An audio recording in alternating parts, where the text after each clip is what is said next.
Understand it, go into it, to examine it, give your heart and your mind with everything that you have to find out a way of living differently.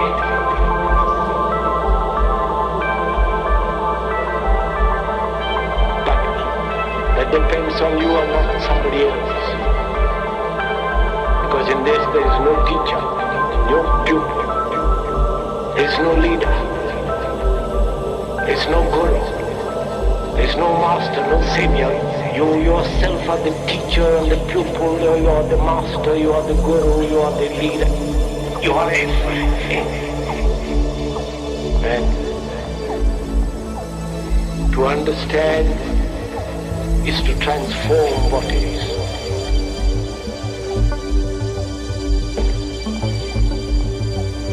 To understand is to transform what is.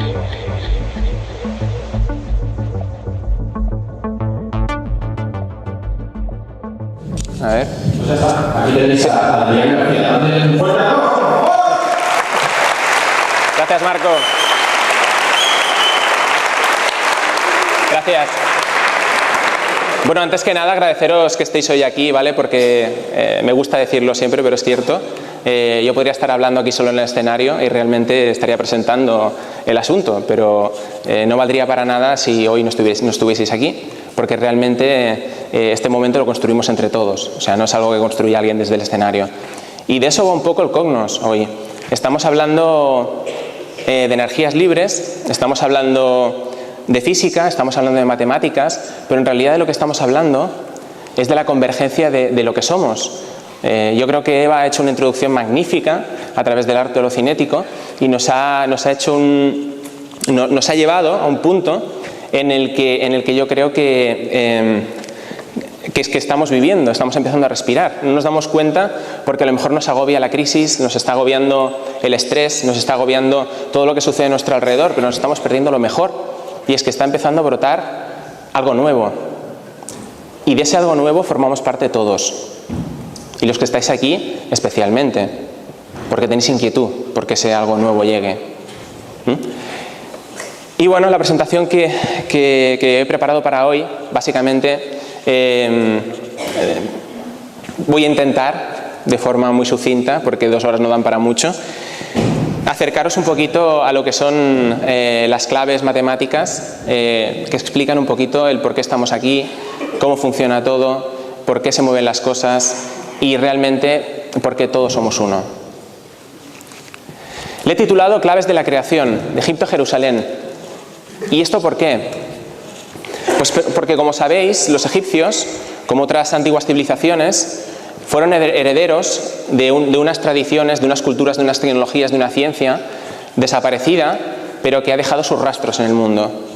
Y esta ciencia, esta tecnología, estas personas que sobrevivieron, independientemente de cómo fueran, nos dejaron pistas, nos dejaron una especie como de juego fragmentado para que poco a poco fuéramos capaces, si nos permitía nuestra capacidad de ver más allá de las religiones, de las culturas y de los prejuicios, el ser capaces de recuperar el conocimiento que una vez nos fue legado.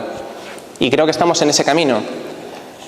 Y básicamente en la presentación de hoy os voy a enseñar las conexiones indiscutibles a nivel matemático y científico que existen entre el antiguo Egipto y las claves de la cultura hebrea.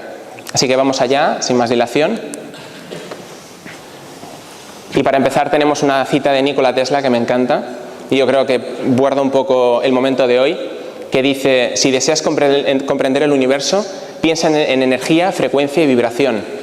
Y yo añadiría: y si piensas en energía, frecuencia y vibración, piensa en número, piensa en matemáticas.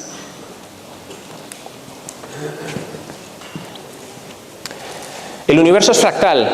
Probablemente lo sabéis todos, o casi todos los que estáis en la sala, pero me veo obligado a hacer un pequeño resumen de lo que son las matemáticas áureas, que básicamente es lo que enseño, porque si no, el que no lo conozca se va a perder cuando avancemos un poquito y queramos entender lo que tenemos que entender. ¿Qué significa un fractal? Pues básicamente un fractal es una forma que se replica a sí misma a distintos niveles de realidad. Y me gusta poner un ejemplo que creo que es muy claro y muy visual, que es el del brócoli. Además, nos encomía a todos a comer más verde, ¿no? Que nos hace falta. ¿Qué es lo que tiene el brócoli? Pues fijaros que si cogemos un brócoli y le cortamos una ramita, si esa ramita la ampliamos en una imagen y se la presentamos a alguien y le hacemos la pregunta de qué es lo que está viendo, nos va a decir que un brócoli, no una ramita de brócoli. ¿Y eso por qué es? Pues básicamente porque lo que estamos viendo es un fractal. Y no os pensáis que estáis alejados de esa imagen de fractal. Porque una pregunta, no os penséis que vais a estar aquí sentaditos y calladitos todo el rato, no habéis venido solo a mirar, yo os aviso de antemano. ¿De dónde habéis salido? ¿De dónde habéis salido? De vuestras madres, ¿no? ¿Y vuestra madre dónde salió? De su padre. Es un poco fuerte eso, pero sería científicamente interesante analizarlo, Salió de su madre también, ¿no? Y a su vez la abuela salió ¿de quién? De su madre. Dime. ¿Sí? Aquí. Vale, tenemos problemas de grabación. Ok, vale, no tenemos boicot, Luis. Compañeros de la caja de Pandora que me dicen que no salgo en plano, ¿vale? Pues básicamente lo que os estaba intentando contar. Hemos nacido todos de nuestra madre y ellas a su vez de su madre y sucesivamente hacia atrás. Y estamos unidos por un cordón umbilical. Y cuando nacemos somos cositas pequeñas. Sí, la misma cosita, pero cositas pequeñas. Es porque somos un fractal, lo mismo que el brócoli. Somos un fractal. Fijaros, esto es de lo último que la ciencia está descubriendo, ¿no? Realmente cosas que ya se conocían desde la antigüedad. Porque lo mismo que yo os voy a hablar de conocimiento oculto, de matemáticas ocultas, en la última ponencia Bill Donovan nos va a hablar que, por ejemplo, la fusión fría se conocía desde la Edad Media, o Marco nos va a estar hablando también de antiguas civilizaciones. Y fijaros, es alucinante. O sea, tenemos una imagen del universo, de clústeres del universo, ¿no? De clústeres de galaxias, y tenemos una imagen de las neuronas. Son prácticamente idénticas. Estamos viendo fractales. Y este señor de aquí, que supongo que lo conocéis todos, que es Nassim Haramein, no voy a explicar mucho porque luego Marco se va a extender con el tema de Nassim. Pues básicamente Nassim ha demostrado, a través de la física y las matemáticas, que efectivamente vivimos en un universo que es fractal. O sea, que no es que yo esté aquí explicando algo que básicamente pues esté intuyendo, pero que no se haya demostrado, al contrario. O sea, es algo que está científicamente demostrado y luego Marcos lo va a explicar bastante ampliamente. Y bueno, ¿por qué os pongo esta imagen? Os pongo esta imagen porque las matemáticas de las que yo explico, de las que yo hablo, no son las matemáticas que se enseñan en las universidades, no son las matemáticas que se enseñan en los institutos o en los colegios, aunque deberían, y no lo son. Esperemos que pronto se haga. Pero son matemáticas que están inspiradas en alguien concreto.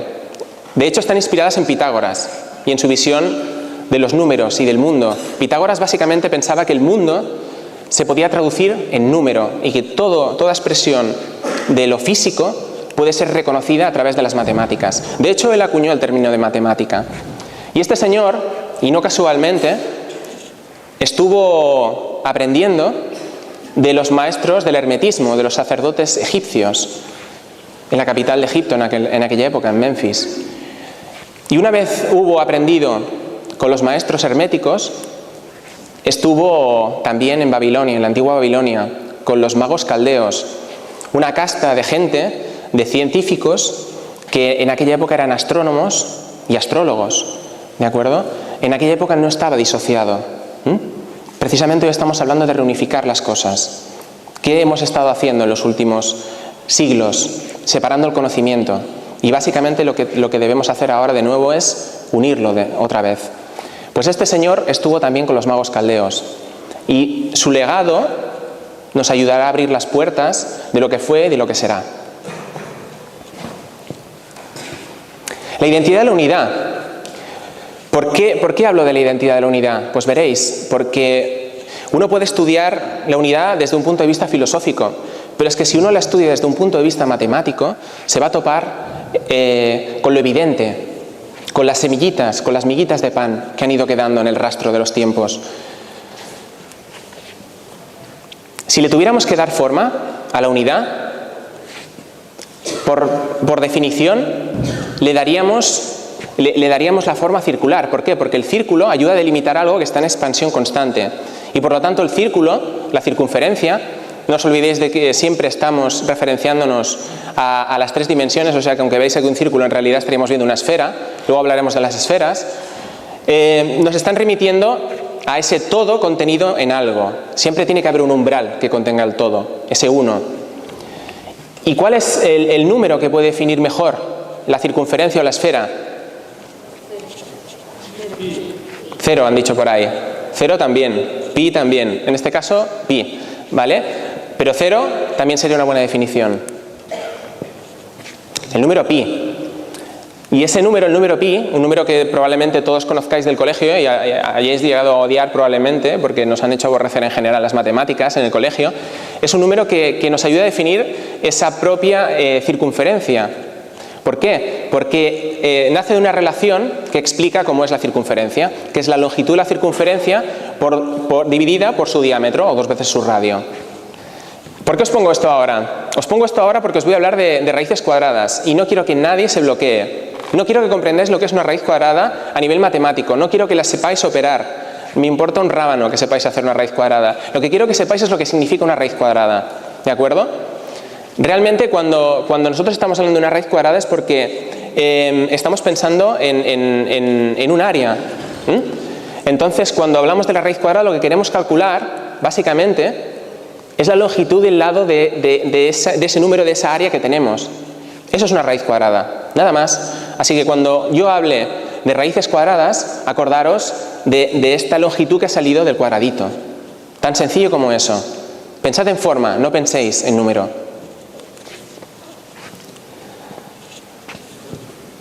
Y supongo que a muchos os sonará esto que está saliendo en pantalla. ¿Qué es esto que sale en pantalla? No sé si es que falta café o falta alcalinidad o falta algo, pero aquí algo falla, ¿eh? Porque se oye, la vesica piscis. Al final, sí, efectivamente, la vesica piscis. Fijaros estas relaciones matemáticas que nacen de la vesica piscis. Tenemos por un lado la raíz cuadrada de 5, que luego os explicaré, está muy relacionada con el número phi, de hecho son primos hermanos o identidades. La raíz cuadrada de 2 y por otro lado la raíz cuadrada de 3. Y como os he dicho, no me gusta hablar de raíces cuadradas sin explicar que están relacionadas con formas, porque si no uno se pierde. Concretamente tenemos una forma de la que luego hablaré, el hexaedro cubo, que contiene de forma natural esas dos raíces cuadradas que son raíz de 2 y raíz de 3. La veis en la diagonal del cuadrado y en la diagonal del cubo. Claro, es un embrión humano a las 12 horas de haber sido fecundado. Y esta es una estrella de nacimiento. Y estamos viendo exactamente lo mismo. Estamos viendo el mismo tipo de forma. Y si os fijáis, a través de la vesica piscis, se va construyendo algo mucho más complejo. Vamos añadiendo circunferencias o esferas, según prefiráis, y tenéis la analogía de la geometría y la analogía de la vida, uno al lado del otro. Y llegamos finalmente a esto. Supongo que lo conocéis también. La flor de la vida. Ahora sí se ha oído. Bien. Muy bien, la flor de la vida. No os voy a hablar mucho de ella hoy, porque si no nos daría tiempo a atacar lo que quiero atacar al final. ¿De acuerdo? Otro número importante, el número E. Realmente, ese texto que he puesto ahí, casi no hace falta ni que lo leáis. Lo he puesto sobre todo para la gente que viene más del ámbito científico, ¿no? Para que no vean que me lo saco del bolsillo, ¿de acuerdo? Pero básicamente quiero que tengáis la idea de que el número E está relacionado con la unidad, por eso he puesto la gráfica, ¿de acuerdo? El número E es un número que interviene, o lo podemos encontrar en la mayoría de fenómenos físicos del mundo conocido. Tal es así que el ratio de multiplicación de las células, el periodo de semidesintegración de un elemento radioactivo la descarga de un condensador o el movimiento de una veleta están implicadas con el número E, las fórmulas que calculan estos datos. El número plástico, este probablemente no lo habéis oído mencionar nunca, porque es un número bastante desconocido. Se descubrió a primeros del siglo XX, lo hizo un arquitecto. Y es un número muy importante porque el número plástico ayuda a entender cuáles son los límites de nuestra comprensión del espacio tridimensional, ¿vale? Por eso os he puesto la foto, porque este arquitecto lo que hizo fue diseñar varios espacios teniendo en cuenta estas proporciones, ¿de acuerdo? Y aquí tenéis la foto. ¿Y cómo se relaciona con la identidad de la unidad? Porque todos estos números tienen una relación con la identidad de la unidad, que por eso os lo estoy explicando. Fijaros que hay una expresión algebraica, no la intentéis comprender, ¿de acuerdo? Sencillamente fijaros que el único número que está definiendo esta expresión algebraica es el número 1. ¿Y está anidado en qué? Estos son raíces cúbicas. ¿Y qué hemos dicho de la raíz cuadrada? Que es un lado, ¿no? Se me ha disparado la siguiente, pero pasa nada. Es un lado, ¿no? Pues si estamos hablando de una raíz cúbica ocurre lo mismo. Estamos viendo un cubo, espacio tridimensional, y vemos un lado. Por eso esa anidación en raíces cúbicas del número plástico, porque precisamente define cuál es nuestra capacidad de percibir el espacio tridimensional. Y ahora vamos a conocer otro número de estos números que se les llama irracionales, aunque yo los llamo generatrices, porque realmente estos números lo que hacen es generar la realidad que conocemos tal y como la conocemos. Y vamos a ver una serie que probablemente muchos conocéis, pero que si no la conocéis la vais a entender rapidísimamente. Fijaros que se están sumando aquí los números y se están colocando abajo. ¿Lo veis, verdad? Aparece un número y a continuación se suma con el anterior y da paso al siguiente, ¿no? Tenemos 5 más 8 que son 13, a continuación el 8 se suma al siguiente que era 13 y nos da 21 y sucesivamente. Esta secuencia es la secuencia de Fibonacci y es una secuencia que es fundamental para comprender la realidad como la entendemos. ¿Por qué? ¿Por qué la secuencia de Fibonacci nos ayuda a entender la realidad? Pues si cogemos dos números de la secuencia de Fibonacci y los dividimos uno entre su anterior, obtenemos lo que se llama la proporción áurea, el número phi. Y bueno, supongo que ya os digo que los que estáis aquí conocéis el trabajo de la mayoría de Dan Winter y por lo tanto el número phi lo debéis conocer. El número phi, ¿que está implicado en qué? ¿Y la secuencia de Fibonacci? Pues por ejemplo en determinar el número de pétalos que tienen las flores, o en determinar la distribución de las hojas en lo que son los tallos de las plantas. Fijaros que siguen la propia secuencia. Una hoja, 2, 3, 5, 8, sucesivamente. La división de las ramas de los árboles sigue el mismo tipo de lógica. Es un patrón fractal. Hemos hablado de fractales antes. Un árbol es un fractal. Y además es un fractal reflejado en sí mismo, porque tenemos las ramas y al mismo tiempo tenemos las raíces. Pero es que nosotros estamos formados por esas proporciones matemáticas. Nuestro cuerpo está perfectamente proporcionado a la proporción áurea. Y para que veáis cómo funciona esto, fijaros, estas son las falanges de la mano. Lo vamos a hacer un poquito más grande para que se vea.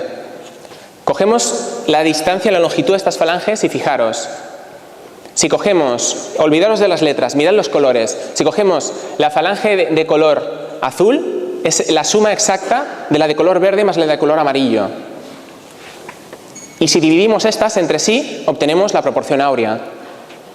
Ocurre exactamente lo mismo si cogemos la falange de color verde y la dividimos su longitud entre la de color amarillo y la roja. Veis que tienen exactamente la misma longitud. Dividimos estas últimas entre ellas y obtenemos de nuevo phi. ¿Y qué ocurre? Porque todo tiene forma. Todo tiene una forma. Phi se expresa a través de la sucesión de Fibonacci, a través de la espiral áurea.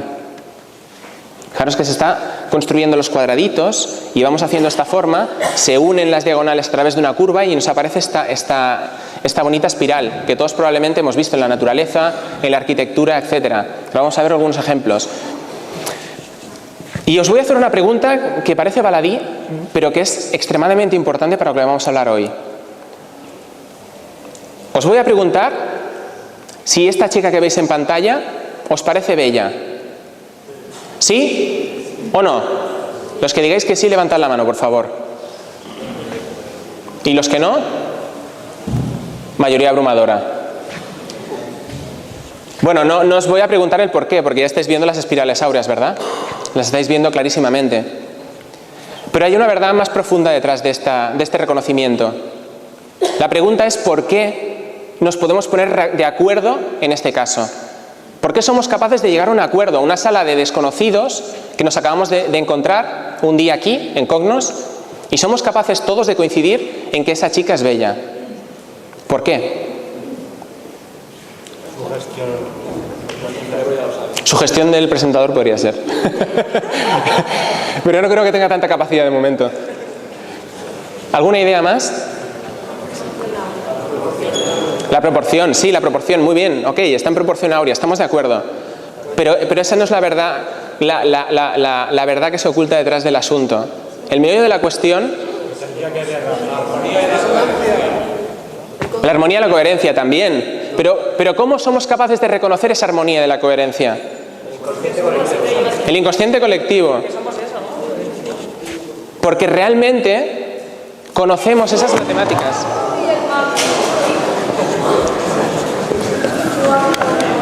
Marco, tu teoría ha fallado, ¿eh? Que lo sepas. Ya está. No, ha sobrevivido, no le ha pasado nada. No, es que antes de empezar discutíamos con Marco si poner el Mac ahí o no. Yo le he dicho, yo el mío no lo voy a poner. Lo acabo de comprar. Y dice Marco, claro. Volvemos después del susto del Mac. Sabéis que estas cosas no pasan por casualidad, pasan por causalidad. Y ha pasado en un momento muy importante. Porque estamos hablando de ¿qué? De que fundamentalmente conocemos esas matemáticas, conocemos esa proporción de forma innata. Y por eso la reconocemos. Porque somos capaces de reconocer esas relaciones matemáticas con la identidad de la unidad. Porque básicamente nosotros formamos parte de esa unidad. Nunca hemos dejado de formar parte de ella. Y esa es la clave que nos va a llevar a reencontrarnos con lo que fuimos y con lo que somos. El número phi, ¿qué relación tiene con la identidad de la unidad? Pues fijaros, no intentéis entender tampoco esta expresión algebraica, solo quiero que veáis que se puede expresar phi en función del número 1. ¿De acuerdo? Al igual que pasaba con el número plástico y al igual que a través de la forma lo conseguíamos con los otros números. La identidad de la unidad. Y hay algo muy, muy, muy importante en la identidad de la unidad que se le ha pasado a muchísima gente durante muchos años.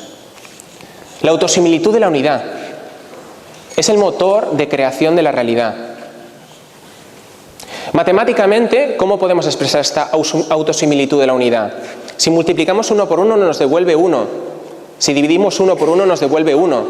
Si hacemos la raíz cuadrada de 1 nos devuelve 1 de nuevo. Es la unidad que se refleja a sí misma, se autosemeja a sí misma y se replica.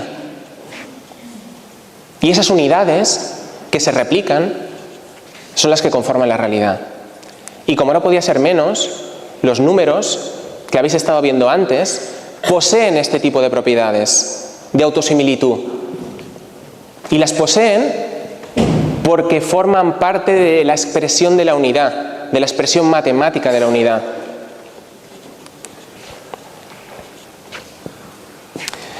Y claro, evidentemente ha habido gente durante la historia que ha conocido, por lo menos el secreto del número phi. No digo todos, pero seguramente bastantes cositas. Y podéis ver aquí la Mona Lisa de Leonardo, tenemos la Venus, los más cositas. La arquitectura, esto es Notre Dame. Más antiguo, los griegos, el Panteón de Atenas, el Taj Mahal, Egipto. Y nos vamos para el Cairo, Giza. ¿Y por qué nos vamos para allí? Porque me imagino que todos conocéis y sabéis que allí tenemos el complejo piramidal en el que se encuentra la Gran Pirámide. Tenemos tres pirámides muy mal designadas con nombres de faraones. Digo muy mal designadas porque dicen que fueron tumbas de faraones, aunque nunca se encontró ningún faraón enterrado allí. Y casualmente los faraones tenían su propio lugar para ser enterrados, que era el Valle de los Reyes, que está bastante lejos del lugar donde están las pirámides. ¿Por qué os estoy poniendo esto? Mirad, esto es un diagrama original de Jim Allison, una persona que tiene una página web muy interesante en la que vais a encontrar muchísimos datos de este estilo. Es realmente increíble, y luego vamos a ver muchísimo más, ver cómo esta gente, el nivel de precisión que llegaron a tener. Y os digo que esto solo es una pequeña muestra de lo que hay detrás. Fijaros que si medimos en codos reales egipcios, que luego hablaremos de esta medida, esta unidad de medida, las distancias en las que se proporcionan toda esta zona, en las que se distribuyen las 3 pirámides, están directamente reflejando estos números que son identidad de la unidad, de los que hemos hablado antes. Pero no solo eso, es que detrás de esas proporciones hay una fórmula que nos da una identidad directa con todos los decimales, ¿eh? Aquí esto no es una aproximación. Esta es una fórmula de identidad directa entre estos valores. Y es una que no podéis encontrar en general en Internet, o que la ciencia convencional pues no habla de ella, ¿no? Y como antes estábamos hablando de forma, pues yo quiero que recordéis forma. Estamos hablando de estos números, estamos hablando de estas formas. ¿Ok? Acordaros de lo que hemos visto hace unos minutos. No penséis en número, pensad en forma. Aunque están los números detrás, quiero que retengáis la forma. La cábala. ¿Qué es la cábala? ¿Alguien conoce la cábala? ¿Os suena? ¿Sí? ¿Alguien me podría decir qué es la cábala? Sin mirar la pantalla. Es el momento pregunta incómoda, ¿eh? Es para el efecto café doble. La tradición. La tradición, muy bien. Sí, es una buena manera de definirlo. En realidad, la palabra cábala significa literalmente recibir. Por lo tanto, sería como recibir la tradición, ¿sí?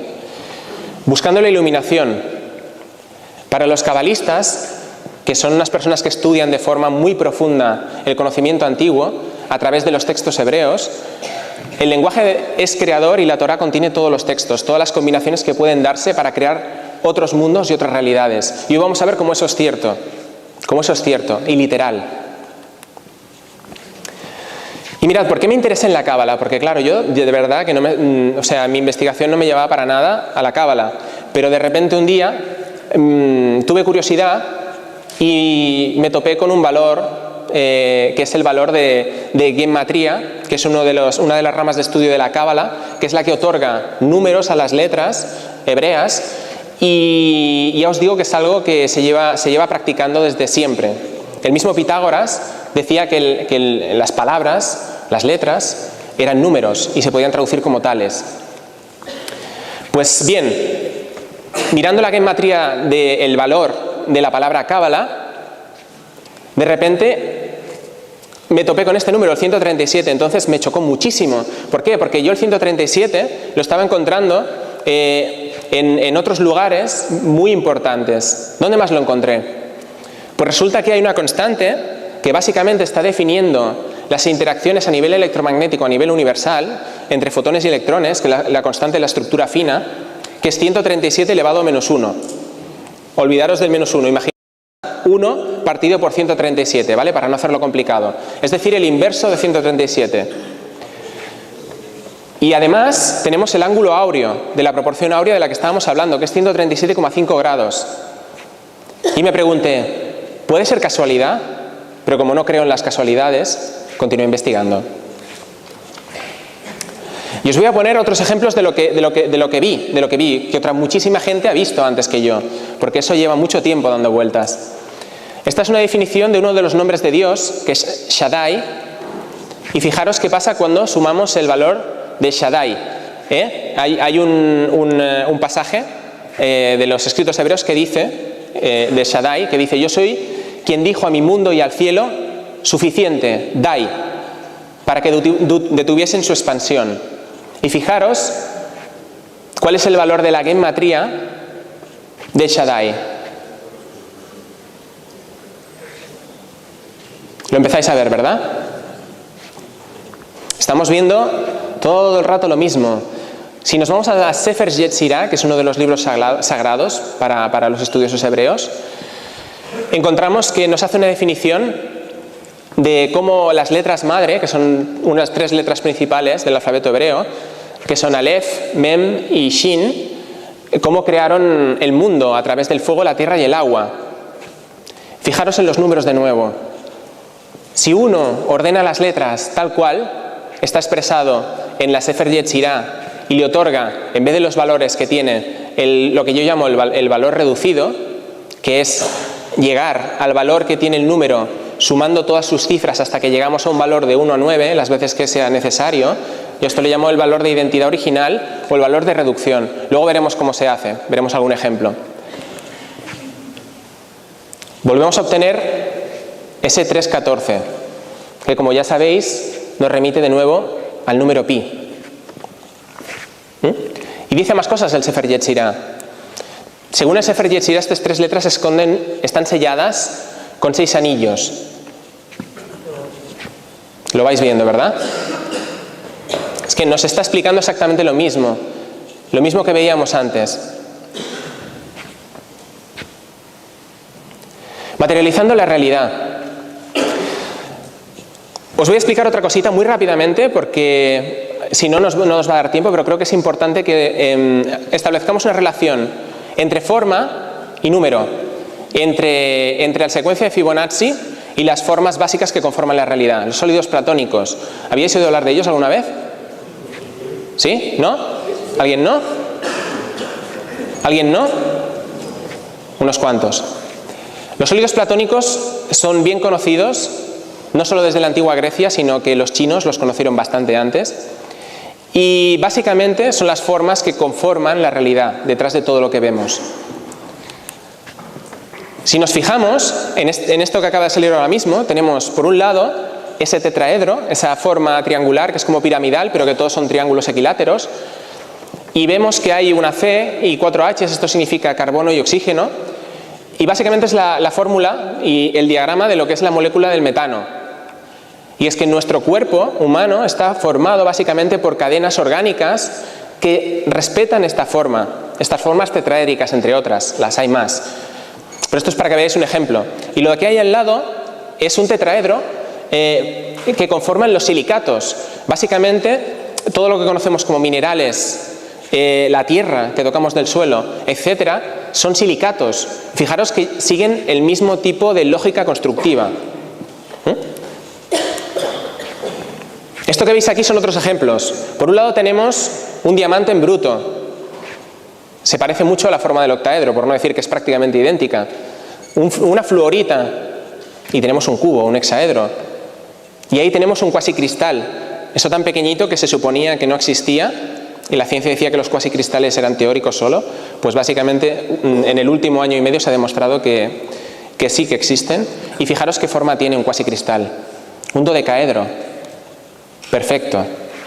Y lo que tenéis arriba son retrovirus y tienen forma icosaédrica, que es otro de los sólidos platónicos.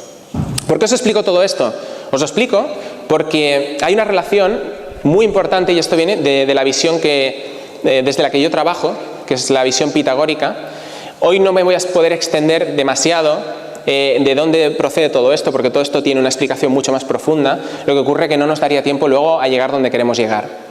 Fijaros que el tetraedro está formado por triángulos que van a ser representados por el número 3. Esto viene de las series figuradas de Pitágoras y tiene 4 caras. Si nosotros multiplicamos estos números, automáticamente obtenemos el número 12. A esta forma de proceder con los sólidos yo le he llamado complejidad constructiva tridimensional. Y eso es porque todos los sólidos regulares, no solo los sólidos platónicos, obedecen a esta regla de constructividad tridimensional en base en número 12. Se llama base duodecimal. Tenemos el hexaedro. Y ahora veréis cómo obedece la misma ley de construcción tridimensional. 4 por 6, 24. El octaedro. 3 por 8. Muy mal las tablas, ¿eh? Estamos dormidos. 24.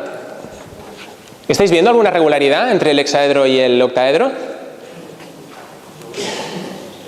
Aquí tenemos el icosaedro, Triángulos representados por el número 3 y 20 caras. 60. Y por último el dodecaedro. ¿Por qué he puesto el dodecaedro el último? Porque normalmente los sólidos platónicos se ordenan poniendo antes al icosaedro y después al dodecaedro. Pues por un motivo muy importante. Porque es muchísimo más complicado construir un pentágono que construir un triángulo. ¿De acuerdo? Esto requiere mucha más explicación, pero lo dejo caer. Y aquí tenemos 5 pentágonos por 12 caras. ¿Y qué encontramos? Pues básicamente volvemos a ver lo mismo. El número 60, base 12. Y esto se cumple no solo con los sólidos platónicos, sino con los sólidos arquimedianos, que son otros sólidos, y además con los sólidos de Catalan, que son otros sólidos regulares. Todos pueden ser descritos a través de la complejidad constructiva tridimensional.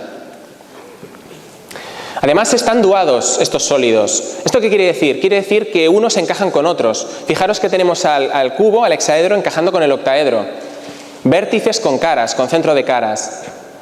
Estoy yendo un poquito rápido, ¿eh? ¿Lo veis, no? Que comparten precisamente, porque están duados, comparten esa complejidad constructiva tridimensional. O sea, ese número nos ha dado una visión directa de esa relación que tienen íntima entre ellos, ¿no? El tetraedro, que es el que está primero, es el único que se dúa a sí mismo. Posee autosimilitud. ¿Os suena eso, verdad? Autosimilitud. ¿Qué hemos dicho antes de la unidad? Que posee capacidad de autosimilitud. Y el tetraedro posee capacidad de autosimilitud, al igual que la unidad. Se refleja a sí mismo. Y claro, no deja de sorprender que nuestra forma de medir el tiempo esté íntimamente relacionada con lo que acabáis de ver. Porque ¿cómo medimos el tiempo? La medimos cada día, sumamos 12 horas más 12, que son 24, en esa circunferencia en que trazamos el reloj. Esas 12 horas, cada hora en 60 minutos y después en 60 segundos. Estamos trabajando ¿en qué? En base duodecimal y en base sexagesimal. Base 60 y base 12. Y es que los antiguos caldeos trabajaban en base duodecimal y sexagesimal. ¿Alguien cree que esto es coincidencia? No estoy generando una relación causal, no os estoy diciendo que sea una cosa por la otra, pero estoy diciendo que las casualidades no existen, solo existen las causalidades. Esto es la secuencia de Fibonacci de nuevo, y os quiero mostrar algo que yo creo que al que no lo conozca le va a impactar. Esta secuencia, que recordad que estaba relacionada con la creación de la proporción áurea de Phi y que nos muestra cómo son las cosas ahí fuera, los árboles, las plantas, cómo somos nosotros. ¿Qué ocurre con esta secuencia de Fibonacci? Pues mirad, tomamos los 24 primeros números de la secuencia y luego vais a entender por qué. Y los reducimos, los llevamos a esa identidad original que os decía antes. El número 1 evidentemente es 1, con un solo dígito. El número 1, otra vez 1. Pero si nos vamos, por ejemplo, al número 55, ¿cómo vamos a calcular esa identidad original? Hay otra gente como Marco Rodin, que esto ya lo vieron también hace bastante tiempo. Marco Rodin, que está trabajando de forma extraordinaria con las matemáticas vorticiales, ya os lo digo. 5 más 5, 10. Y como tenemos que llegar a una sola cifra, volvemos a sumar. 1 más 0, 1. Y fijaros qué ocurre. ¿Estáis viendo algo ahí en esas reducciones? ¿Qué se puede observar? Fractales. Bueno, una idea. ¿Qué más? ¿Qué más se puede ver? ¿Veis algo de relación entre los números? ¿Alguna relación matemática entre las reducciones? Cada uno suma con el siguiente. Cada uno suma con el siguiente 9. Cada uno suma con el siguiente 9. Y os puedo decir que esto es otro ejemplo para que veáis cómo funcionaba el tema de la suma, ¿eh? Yo creo que ha sobrado. En este caso, vamos a limpiarlo para que lo veáis mejor. Estamos viendo 12 más 12 igual a 24 números. Pues estas reducciones de los 24 números se repiten sin cesar en la secuencia de Fibonacci. La secuencia de Fibonacci funciona en una ordenación de 12 más 12 igual a 24 sin cesar. Aquí lo vemos mejor. ¿Y qué ocurre cuando sumamos estos números y los volvemos a reducir? 9, todo 9. 9 por 12, 108. ¿Y por qué os pongo el número 108? Ahora lo vais a ver. Ahora lo vais a ver. Entonces, se repite en bloques de 24. Efectivamente, se repite en bloques de 24, sin cesar, constantemente. La rosa de la vida. Dime. La rosa de la vida. La rosa de la vida. Bueno, es la flor de la vida, pero por ahí va el tema, por ahí va el tema. Ahora vamos a llegar. 24 números equivalen a un ciclo, por tanto, ¿no?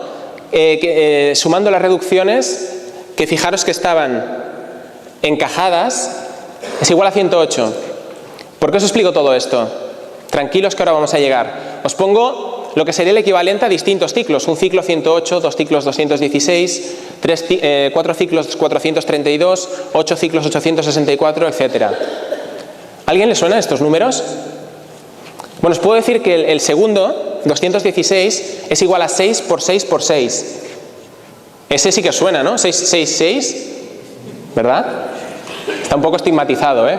Mal estigmatizado además. Segundos, por la forma que tenemos nosotros de contar el tiempo durante un día. En 3 horas hay 108.000 segundos, en 6 horas hay 216.000 segundos, en 12 horas 432.000 y por tanto en 24 horas 864.000.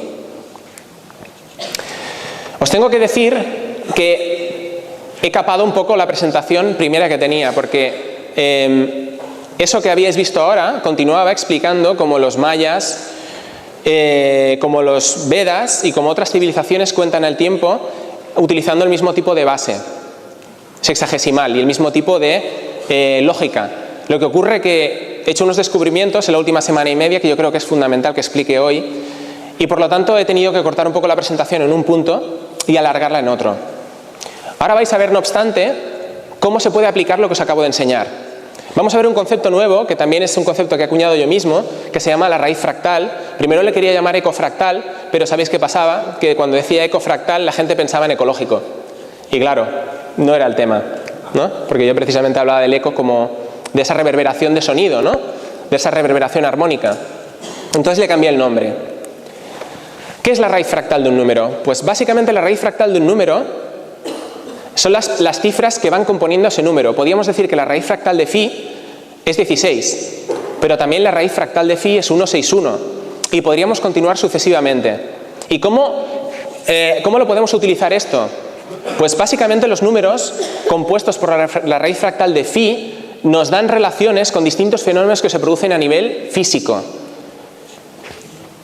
Vamos a ver un ejemplo de raíz fractal. Vamos a tomar el número 432, que es un número extremadamente importante. Ya habéis visto que aparece en los distintos ciclos de la secuencia de Fibonacci si los vamos sumando, pero está básicamente en todas partes. En la Gran Pirámide, especialmente, está reflejado de forma constante. Fijaros en algo. Si nosotros multiplicamos 16 por 27, obtenemos 432. Pero si sumamos 161 más 271, obtenemos 432 de nuevo. Y es así como funciona la raíz fractal. Nos está mostrando que el número 432 está relacionado con phi y con e, con esos dos números que conforman la identidad de la unidad. ¿Y cómo voy a probar eso? Pues ahora vamos a ver cómo funciona. ¿Todo el mundo conoce el movimiento precesiונal? ¿Os suena lo que es el movimiento precesiונal? ¿Sí? ¿No? No. Aquí veo manos que dicen no.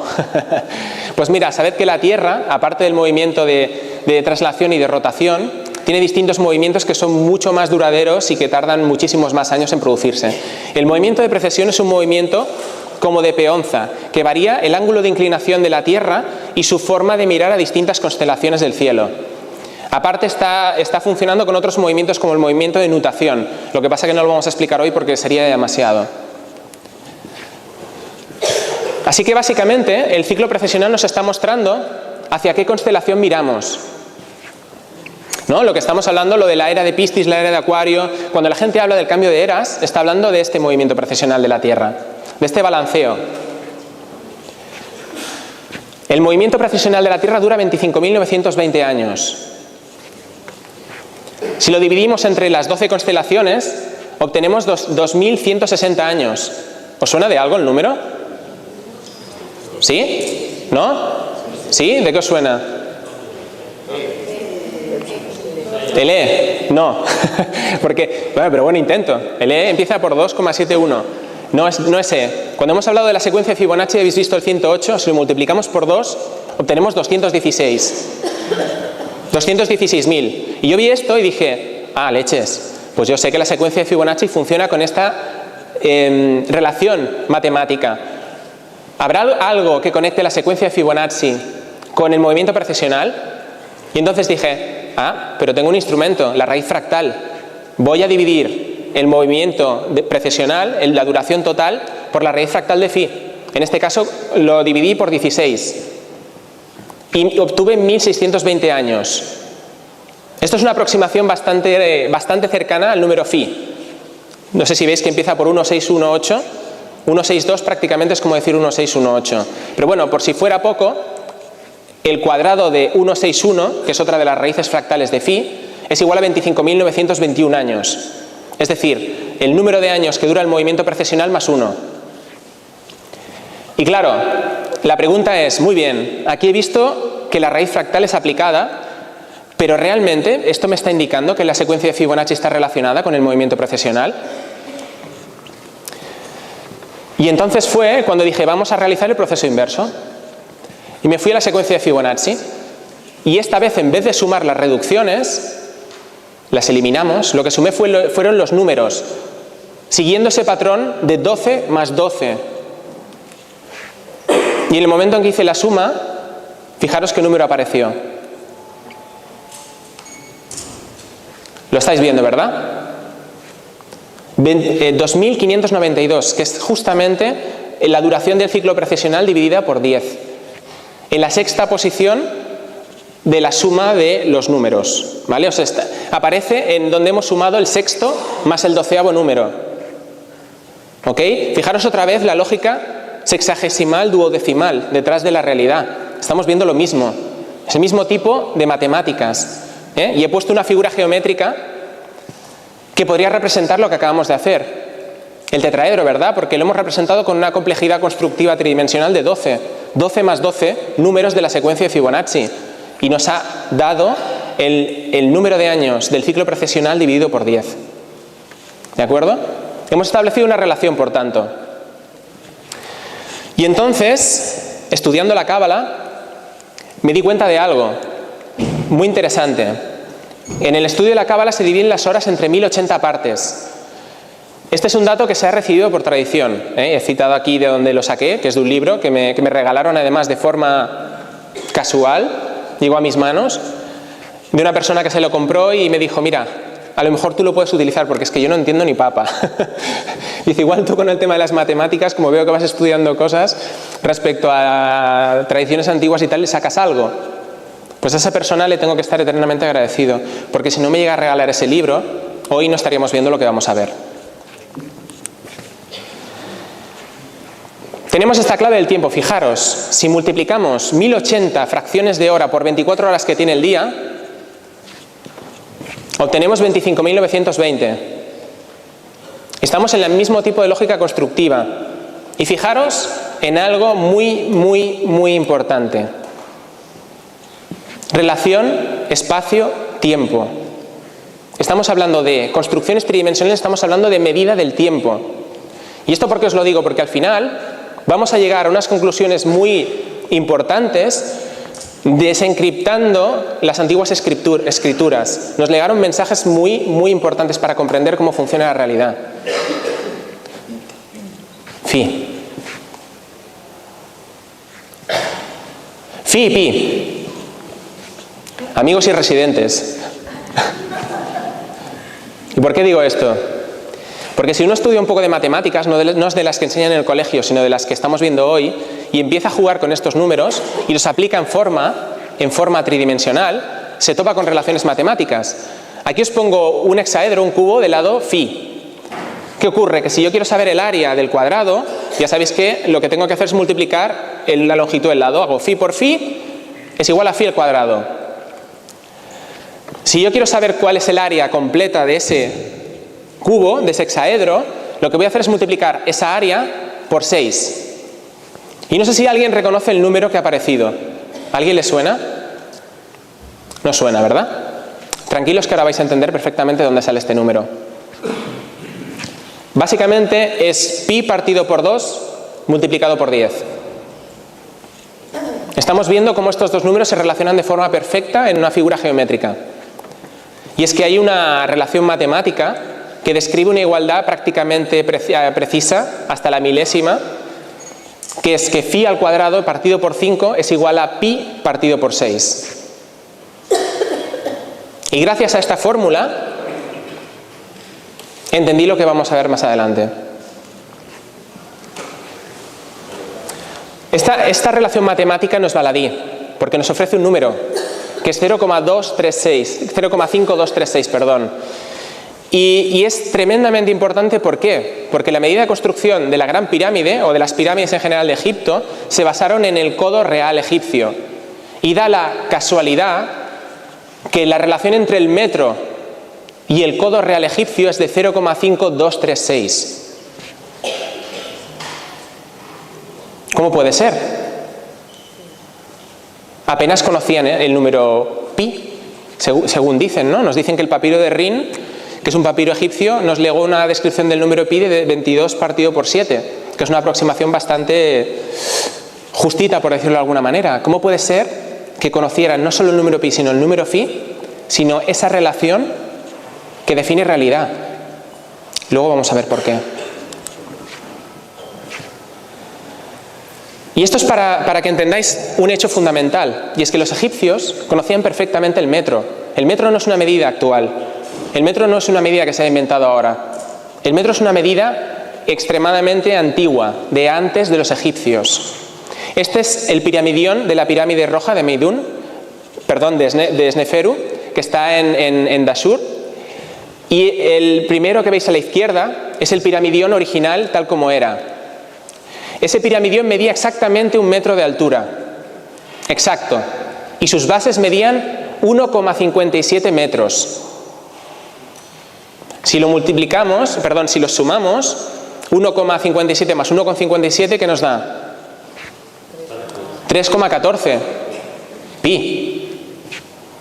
O sea, conocían perfectamente el número pi y conocían perfectamente el metro. Y esto es lo que hizo el señor conservador del arte egipcio cuando vio que demasiada gente estaba midiendo el piramidión, que fue restaurarlo, ¿no? Pero qué restauración más curiosa, ¿verdad? Porque ¿por qué narices le han añadido el pegote a la base del piramidión? Porque claro, ese piramidión ahora ya no mide 1 metro, ahora mide 1 metro coma algo, ¿verdad? Normalmente cuando se restaura algo se intenta conservar al máximo, pero en este caso lo que se ha hecho es modificar la forma original del piramidión. ¿Por qué una esfera? Antes hablábamos del origen de las cosas, la circunferencia, la esfera. Pues esto es impresionante. Impresionante. Resulta que la esfera describe perfectamente este número que acabamos de ver. El volumen de una esfera de diámetro 1, la identidad de la unidad, tiene exactamente 0,5236. Lo que queráis, centímetros cuadrados, cúbicos, de la medida que queráis. Es decir, que la base constructiva de la realidad, la forma constructiva básica de la realidad, la esfera, está en equilibrio perfecto con esa relación matemática entre pi y phi. Y los egipcios lo sabían, lo conocían perfectamente. Vamos a saltar de nuevo a la cábala hebrea. Aleph Bet. Son las dos primeras letras del lenguaje hebreo, que tiene 22, por cierto. ¿Por qué Aleph Bet? Porque Aleph Bet son las dos letras que definen lo que nosotros conocemos hoy como alfabeto. Básicamente la definición de alfabeto procede de Aleph Bet. Luego llegaron los griegos y le llamaron alfa beta, alfabeto. ¿Qué pasa con el alfabeto? Pues resulta que el alfabeto, Aleph Bet, es el que construye lo que conocemos. ¿Habéis visto el valor de la gematría normal, que era 2 más 1, porque son las dos primeras letras, que es igual a 3? Pero ¿qué ocurre cuando empleamos otra variable de la gematría que es muy interesante, que lo que hace es valorar el sonido de las letras? Le da valor a cómo suenan las letras. Es el valor miluí de la gematría. Aleph se escribe Aleph, Lamet, bien. Bet se escribe Bet, Yod, Tau. Le vamos a dar valores. Sumamos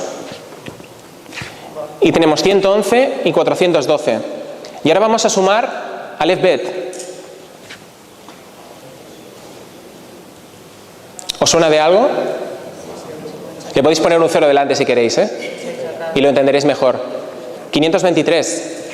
Es la misma relación que estábamos viendo en la Gran Pirámide. El volumen de la esfera de diámetro 1 y la relación entre pi y phi. Vamos a avanzar un poquito más. Esto para que quede grabado que está ahí. Y este señor es un arquitecto de Barcelona, Miquel Pérez, que ha hecho una investigación tremendamente exhaustiva sobre las medidas de la Gran Pirámide y que ha demostrado matemáticamente no solo cuáles eran las verdaderas medidas de la Gran Pirámide, sino que, por ejemplo, la Gran Pirámide estaba coronada por una esfera que representa al Sol. Y además fue el tema de su tesis doctoral y ha sido aprobado esa tesis doctoral con un cum laude, para que veáis. O sea, no es ninguna tontería lo que estoy diciendo. Pues Miquel Pérez ha descubierto una serie de cosas que me han ayudado tremendamente a entender cómo se relacionaba lo que estamos viendo hace un momento. Luego hablaremos más de Miquel.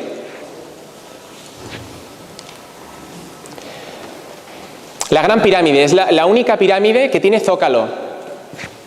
Pero fijaros, este zócalo mide exactamente un codo real egipcio, que es esa medida que hemos visto antes de conversión, que es ese 0,5236 metros. Además, esto es bien conocido por muchísimos investigadores, esto no es que lo haya descubierto Miquel está ahí. Esta Gran Pirámide está perfectamente proporcionada con el número phi. Fijaros que forma lo que se llama una terna pitagórica. Eso quiere decir que si cogemos el cuadrado de lo que es el lado largo y el cuadrado del lado corto, los sumamos, nos da exactamente el cuadrado de lo que es el apotema. Esa inclinación del triángulo, por no entrar en términos matemáticos. Y fijaros que esa relación matemática se produce exactamente si tomamos el radio de la Tierra respecto al radio de la Luna. Qué casualidad, ¿verdad? Qué casual. La Gran Pirámide tiene una inclinación de 51,84 grados. Esto es de Miquel Pérez, Es increíble. Si multiplicamos 51,84 grados por 3.600, lógica sexadecimal, como hablábamos antes, ¿vale? Obtenemos 186.624 segundos de arco, que equivalen exactamente a 432 al cuadrado. Ahí Miquel, tela, para sacar esto. Fijaros, él no solo descubrió que está coronada por una esfera esta Gran Pirámide, sino que además la única forma de que cuadrara con las medidas exactas de la Gran Pirámide, y luego entenderéis por qué ha clavado exactamente la forma de la Gran Pirámide, porque lo ha demostrado de múltiples maneras, pero os voy a poner algún ejemplo. Esa esfera de coronación de la Gran Pirámide tiene como medida del radio al número E. Es uno de esos números que también forma parte de la identidad de la unidad.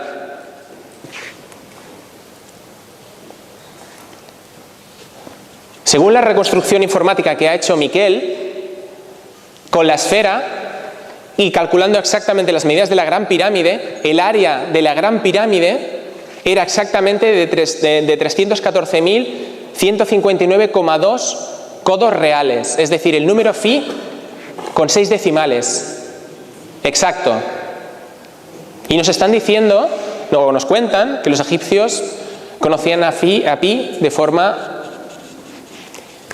tangencial, ¿no? Pero estamos viendo exactamente lo contrario. Estamos viendo una capacidad constructiva, una capacidad de cálculo y un gran conocimiento de cómo funciona la realidad a nivel matemático que nos supera, pero bastante con creces. Y os aseguro que hoy no me va a dar tiempo a explicar apenas nada, pero espero que lo que veamos sea suficientemente ilustrativo. Yahvé, el nombre de Dios. ¿Y por qué el nombre de Dios? Pues el nombre de Dios porque desde siempre los cabalistas, la Cábala ha explicado que el nombre de Dios contiene las claves de la creación del mundo y de otros mundos.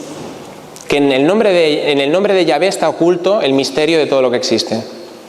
Y bueno, se podría interpretar de forma literal, en general se interpreta de forma figurada, pero yo, después de ver lo que estaba viendo, pensé, pues quizás sí es algo literal y valdría la pena intentarlo. Si nosotros hacemos el cálculo normal de gematría del nombre de Yahvé, obtenemos esos numeritos debajo, todavía no los vamos a sumar porque quiero que veáis una similaridad. Fijaros en esa fórmula que nos describe cómo funciona la realidad, ese pi al cuadrado partido por 5 y ese pi partido por 6. Qué casual que las letras que conforman el nombre de Yahvé debajo tengan 5 y 6. Eso fue lo primero que llamó mi atención. Preguntas después, mejor.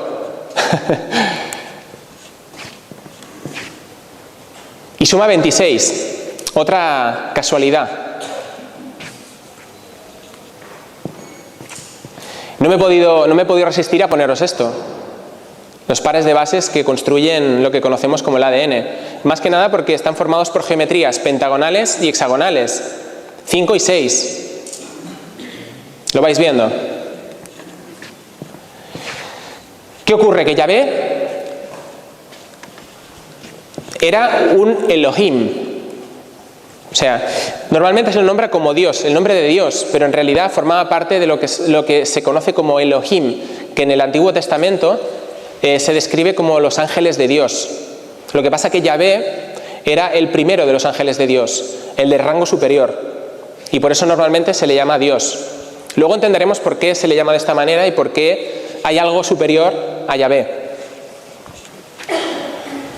Fijaros, si obtenemos el valor de gematría de ambos, tenemos 26 por el nombre de Yahvé y 86 por el nombre de Elohim. Y yo pensaba, ese 86 me recuerda a algo, ¿vale? Y pensé,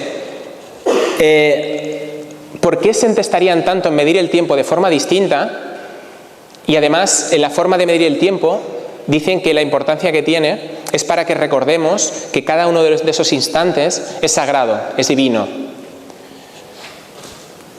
Y si uno coge esa fórmula de cálculo temporal y coge una hora, que son 3.600 segundos, cada uno de los instantes que contamos, y lo divide entre 1080, obtiene 3,3333 periodo.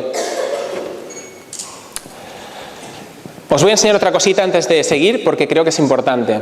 Hay otra cosa en la cábala hebrea que se llama el árbol de la vida. No sé si os sonará, pero es básicamente este árbol de la vida se supone que es una descripción de la creación y de cómo funcionan las cosas. Pero es que este árbol de la vida, que tiene básicamente 11 séfira, que son esos circulitos que veis, normalmente se explica que son 10, pero son 11, tiene un 12avo componente, que es el Ein Sof. En hebreo significa literalmente sin límites, que es de donde emana la luz creadora que genera esos séfira que crean el mundo.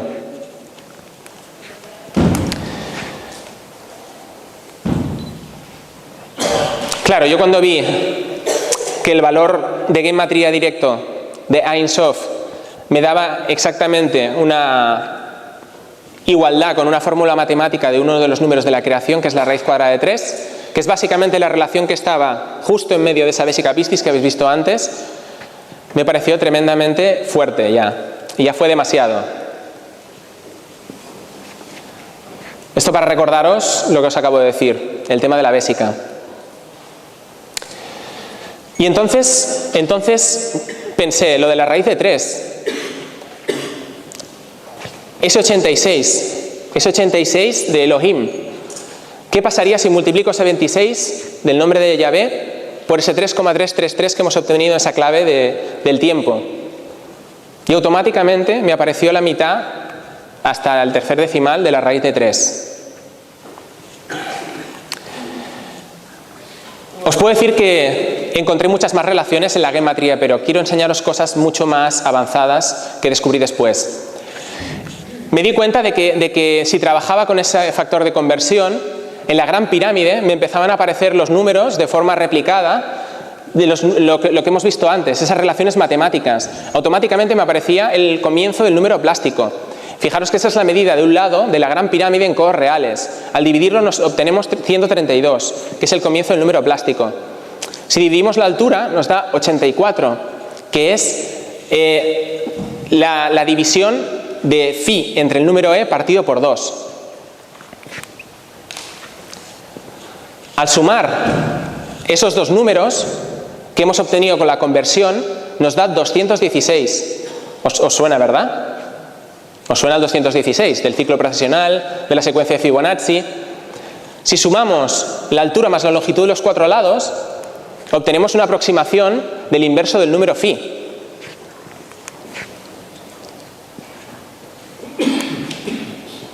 Y si ahora nos fijamos en la longitud de la arista, que además está expresada exactamente en metros, una arista de la Gran Pirámide medía exactamente 218 metros, es otra de los indicios que nos indican cómo funcionaba la forma de calcular y de medir, y que el metro es mucho más antiguo de lo que creemos. Fijaros lo que obtenemos. Estamos obteniendo una aproximación de lo que sería el phi cuadrado, ¿no? En este caso multiplicado por 100. Volvemos al nombre de Yahvé, Yahvé Elohim. Viendo este tipo de cosas, empecé a pensar que quizás lo que debía hacer era trabajar con ambos números y ver qué resultados obtenía.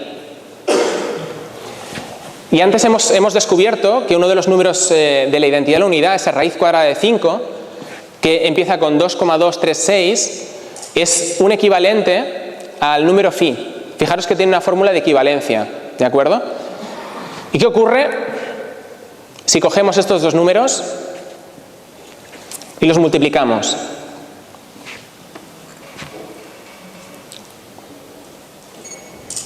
¿Lo veis? Con 3 decimales.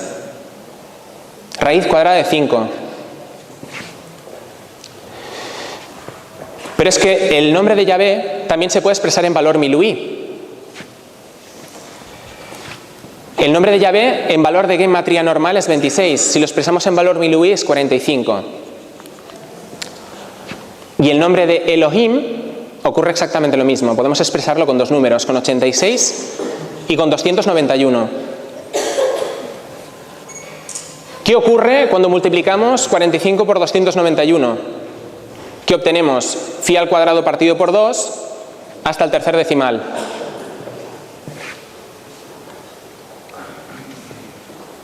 ¿Qué ocurre cuando jugamos con el valor normal del nombre de Yahvé y con su valor de miluí? Los dividimos y obtenemos el inverso de la raíz de 3 hasta el tercer decimal. Y si los dividimos de forma inversa, obtenemos la raíz de 3 hasta el segundo decimal. ¿Os acordáis de la raíz de 3, no? ¿Dónde estaba la raíz de 3? ¿Os acordáis del árbol de la vida? Esa emanación de luz, el Ein Sof. Allí estaba esta relación matemática. Aquí lo tenemos. Fijaros, 1 partido raíz de 3 más 1.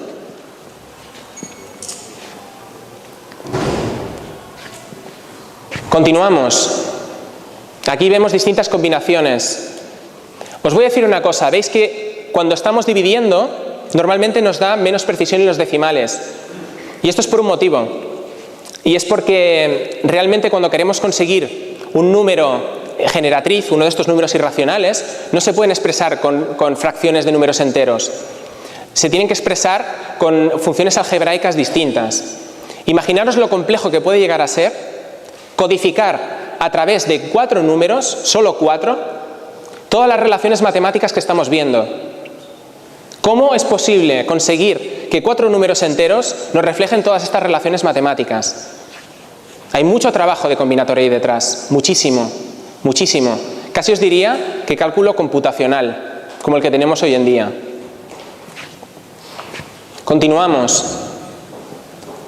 Fijaros, otra vez multiplicación, en este caso el inverso, y obtenemos el inicio del número plástico, hasta el segundo decimal otra vez. En este caso, fijaros que es una multiplicación. ¿Y qué ocurre con las multiplicaciones? Que las multiplicaciones nos entregan 3 decimales de exactitud. En este caso tenemos que la relación matemática que nos explica cómo es el perímetro de la esfera que corona la Gran Pirámide. Pi por E es el perímetro de la esfera de la Gran Pirámide. Y en este caso nos ofrece su inverso con 4 decimales.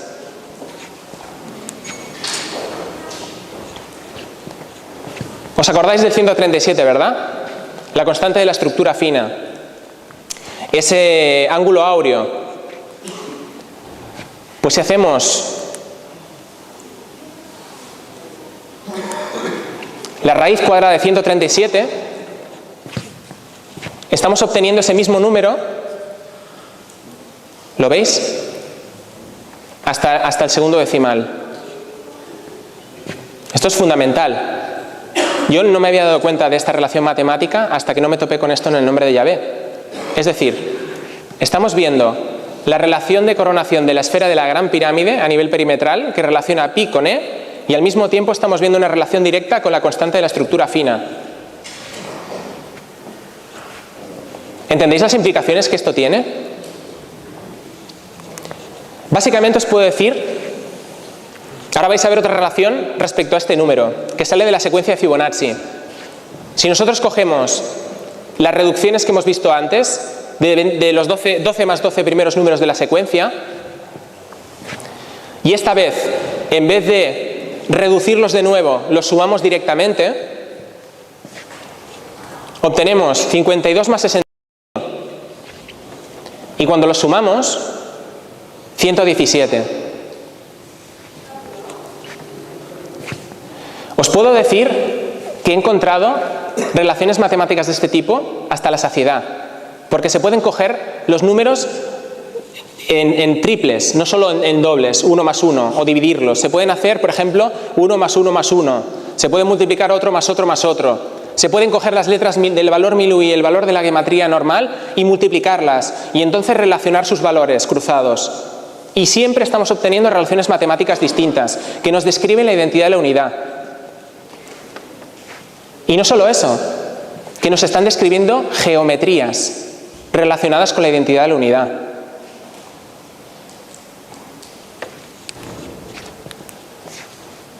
Disculpad que se ha disparado la anterior.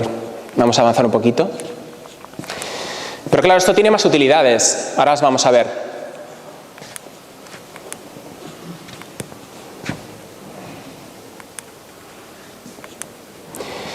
Este es el último valor que os quería enseñar de la relación matemática del nombre de Yahvé, del nombre de Yahvé Elohim. ¿Os suena, verdad? El codo real egipcio, el volumen de la esfera del lado 1, la relación entre pi y phi al cuadrado. Y entonces me acordé de algo que dice la Cábala, que dice: el nombre de Dios está formado por todas las letras que componen el alfabeto, y que este, por tanto, tiene múltiples formas. ¿Os acordáis de Aleph Bet? El alfabeto, Aleph Bet, el alfabeto que compone la realidad, que compone el mundo, que compone todo lo que conocemos. Si nos vamos al árbol de la vida, podemos obtener el mismo tipo de relaciones matemáticas. Podéis hacerlo en casa, podéis buscar vosotros mismos los valores. La investigación está abierta. Fijaros que antes hemos hablado de esta equivalencia directa entre el valor gematría del Ein Sof y la raíz cuadrada de 3 que describe esa vesica pistis, que básicamente es la unión entre las esferas. ¿Qué ocurre? Y me interesaba especialmente este valor. ¿Qué ocurre cuando relacionamos al Ein Sof con Keter, con la corona de este árbol de la vida, que es el que supuestamente genera la construcción material de lo que conocemos? Cuando dividimos ambos valores, obtenemos 2 por raíz cuadrada de phi, que además nos da un nivel de precisión tal que si cogemos ese valor de phi obtenido de raíz de phi y le restamos el valor de raíz de phi normal, obtenemos solo esa discrepancia. Claro que continúa, pero es que hay 4 ceros detrás del 0. Imaginaros el nivel de precisión con el que esto está descrito.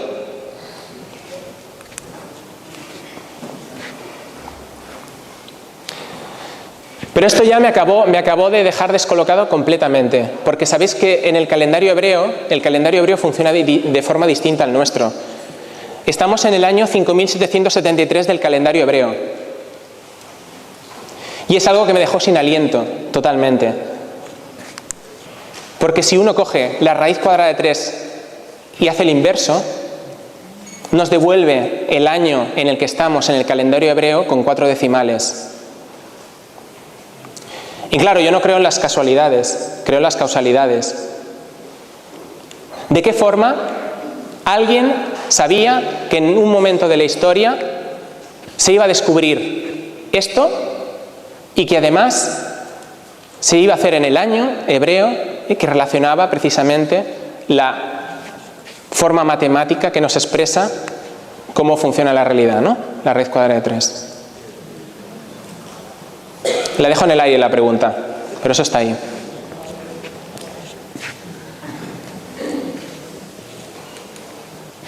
Y ahora vamos a ver algo que todavía me descolocó más. Y es que cuando uno empieza a ver estas relaciones matemáticas y se va a las antiguas escrituras y empieza a releerlas, entonces empieza a comprender realmente qué hay detrás de las antiguas escrituras. Que no es lo que pone directamente, evidentemente.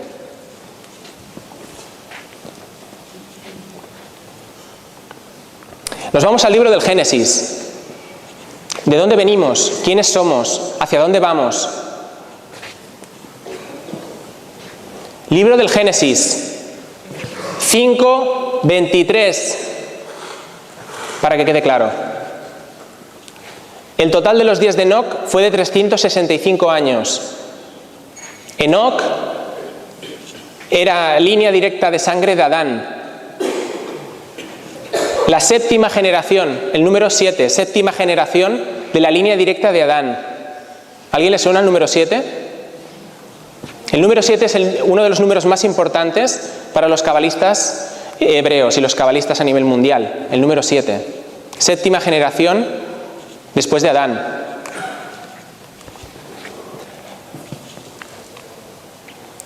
¿Qué ocurre si nosotros cogemos este 365 y lo multiplicamos por este 0,523, capítulo del Génesis, ¿no?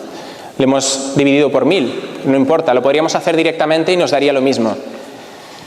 365, ¿qué? ¿A alguien le suena de algo este número? Los días del año. Es el periodo orbital de la Tierra alrededor del Sol. Interesante. Lo multiplicamos y obtenemos la relación inversa del mismo número en el periodo orbital de la Tierra. ¿Qué ocurre si hacemos la raíz cuadrada de 365? Que obtenemos la misma relación matemática. ¿Cómo puede ser que el periodo orbital de la Tierra tenga una relación matemática perfecta con todo esto? Continuamos adelante y me respondéis luego. Libro de Génesis 5:23, continuamos. Enoc, valor Milui de Enoc, 637. Radio medio de la Tierra en kilómetros, 6.371. Enoc, planeta Tierra.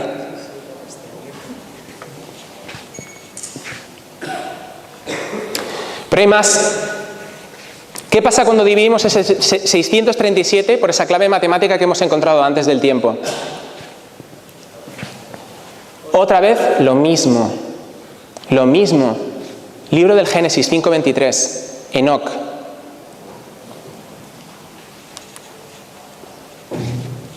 Podemos dividir el perímetro de la Tierra también y nos va a dar lo mismo, ¿eh?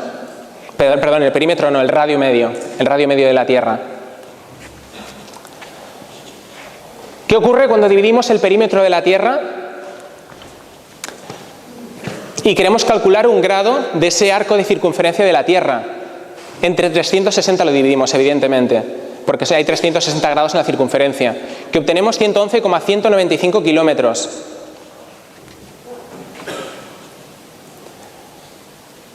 Aleph, un Aleph en valor Milui, 111. ¿Lo estáis viendo, verdad? Nos están explicando dónde vivimos, cómo funciona donde vivimos.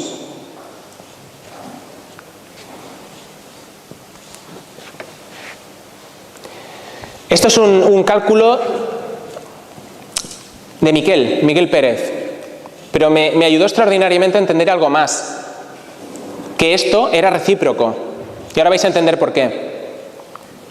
432.000 lunaciones son exactamente 12.757.214 días, lo que permite el cálculo exacto de una lunación de 29 días, que son 29 días, 12 horas, 44 minutos y 2,8 segundos. Esta igualdad permite establecer una teoría sobre el desconocido origen del sistema sexagesimal, asociándolo al sistema decimal, ya que 432.000, acordaros que 432 salía de la secuencia de Fibonacci, estaba en la Gran Pirámide y básicamente está en los calendarios Veda y etcétera, etcétera, etcétera, incrustado, es igual a 6 por 6 por 6 por 2 por 10 por 10 por 10. ¿Qué ocurre cuando ese 2 lo eliminamos de la ecuación y lo dividimos?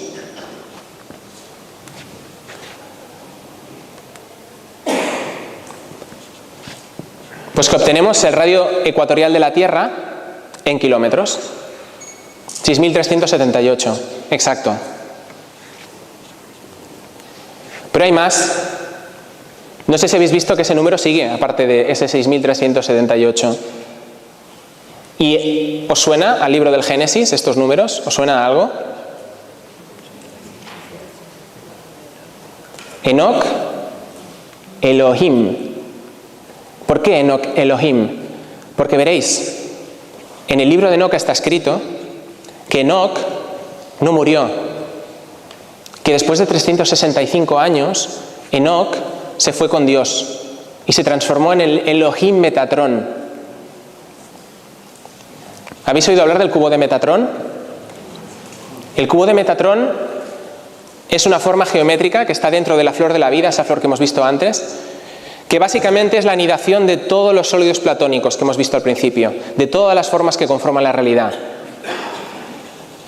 Y claro, en esta relación matemática, si nosotros cogemos a la inversa los datos que tenemos de la Cábala y los aplicamos, nos está diciendo Enoc, Elohim. ¿Y cuál es la relación de las lunaciones con dos sistemas matemáticos? Con el sexagesimal y con el decimal. El sexagesimal, el que nos describe las esferas y las circunferencias, y el decimal con el que trabajamos la matemática de la geometría que conocemos. ¿No es increíble? Todavía hay más. Una última reflexión antes de acabar la conferencia que creo que es interesante y que nos puede ayudar a entender quiénes somos, de dónde venimos y cuál puede ser nuestro futuro. La Gran Pirámide tiene valores recíprocos con todo lo que estoy descubriendo con la Cábala.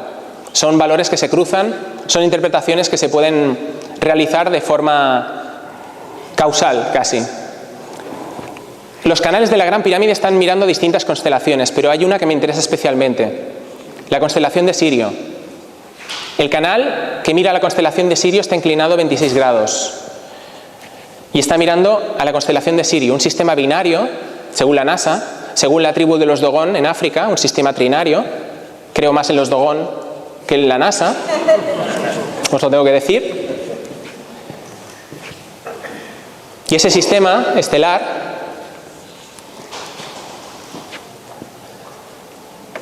está a 8,6 años luz de la Tierra. Estos son datos calculados por Miquel Pérez. La luz tarda en viajar desde la Tierra a Sirio 3.141,6 días. Pi días. El canal que mira a Sirio está inclinado a 26 grados. Elohim, Yahvé. Sirio.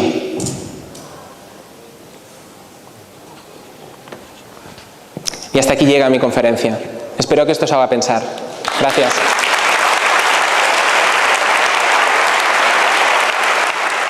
Understand it, go into it, to exact it. Give your heart and your mind with it.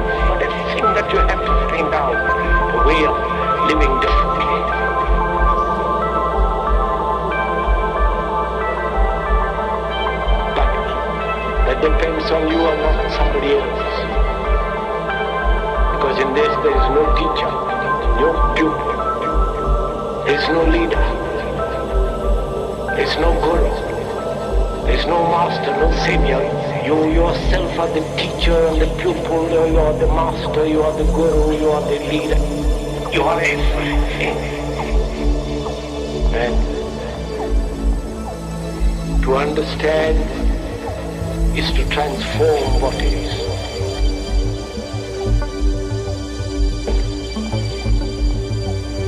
To understand is to transform what is.